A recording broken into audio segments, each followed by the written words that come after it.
क्या आप जानते हैं कि राजा दशरथ जो श्री राम के पिता बने पूर्व जन्म में कौन थे? उन्होंने ऐसा क्या किया जिसके कारण भगवान श्री राम के पिता होने का सौभाग्य मिला? यह केवल एक राजा की कहानी नहीं है, बल्कि यह उस आत्मा की कथा है जो सृष्टि के आरंभ में भी था और त्रेतायुग में फिर से लौटा, एक इच्छा के साथ, एक वरदान के साथ, स्वयं भगवान को पुत्र के रूप में पाने की लालसा के साथ। कौन थी वह आत्मा? सारा रहस्य जानने के लिए बने रहिए वीडियो के अंत तक दीपेश कुमार यूट्यूब चैनल के साथ, क्योंकि यहाँ कहानियाँ सुनाई नहीं जाती बल्कि पौराणिक रहस्यों को उजागर किया जाता है। तो चलिए कथा के सागर में कुछ पल के लिए डूब जाते हैं। जब ब्रह्मा ने सृष्टि रचनी शुरू की तब उनके मानस पुत्रों में से एक पुत्र उत्पन्न हुए जिनका नाम था स्वयंभुव मनु। स्वयंभुव का अर्थ होता है स्वयंभू, अर्थात जो स्वयं ब्रह्मा से उत्पन्न हुए। उनकी पत्नी थी शत्रुपा जो स्वयं ब्रह्मा की शक्ति मानी जाती हैं। मनु और शत्रुपा से ही यह संपूर्ण मानव जाति प्रारंभ हुई, इसीलिए मनु को मानव के वंशज कहा गया। मित्रों, मत्स्य पुराण और पौराणिक कथाओं में कहा गया है कि एक बार मनु नदी में स्नान कर रहे थे।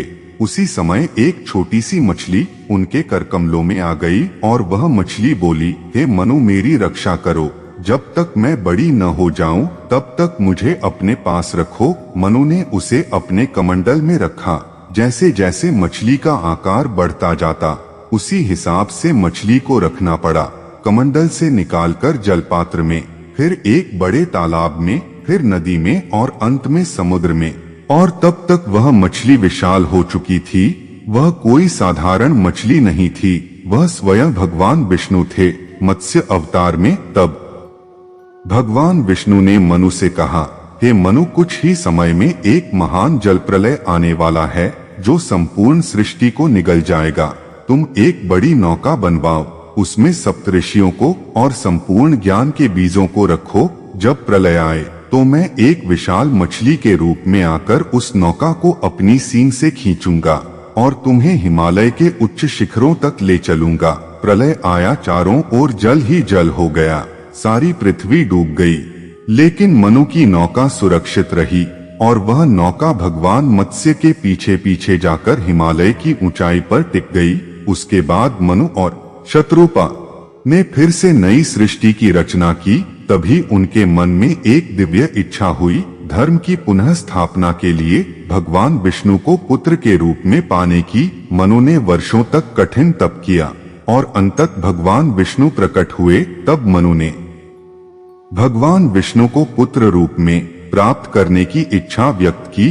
भगवान विष्णु प्रसन्न हुए और वचन दिया कि त्रेतायुग में वे राम अवतार लेंगे और मनु स्वयं तुम राजा दशरथ के रूप में जन्म लेंगे। इस तरह धर्म की पुनर्स्थापना होगी। युग बदला, सत्ययुग बीता, अब त्रेतायुग आया। सूर्यवंश में जन्म हुआ राजा अज का और उनके पुत्र हुए दशरथ। किसे पता था कि ये दशरथ कोई और नहीं बल्कि वही मनु है जिन्होंने सृष्टि को रचा था। मनु से दशरथ तक यह केवल जन्मों की यात्रा नहीं, यह एक इच्छा से पूर्णता तक की यात्रा है, जहां एक आत्मा सृष्टि से ईश्वर तक पहुंची। मनु ने रचा जीवन, दशरथ ने निभाया धर्म और राम ने दिखाया आदर्श। यही है सनातन की रहस्यमयी कथा। अगर आपको यह कथा गूढ़, दिव्य और मन को छूने वाली लगी हो तो कृपया वीडियो लाइक करें और कमेंट में लिखें, जय श्री राम। आप पौराणिक ग्रंथों से नई नई कथाओं को जानने के लिए जुड़े रहें दीपेश कुमार चैनल से। फिर मिलते हैं ऐसी ही एक पौराणिक रहस्य के साथ। जय श्री राम।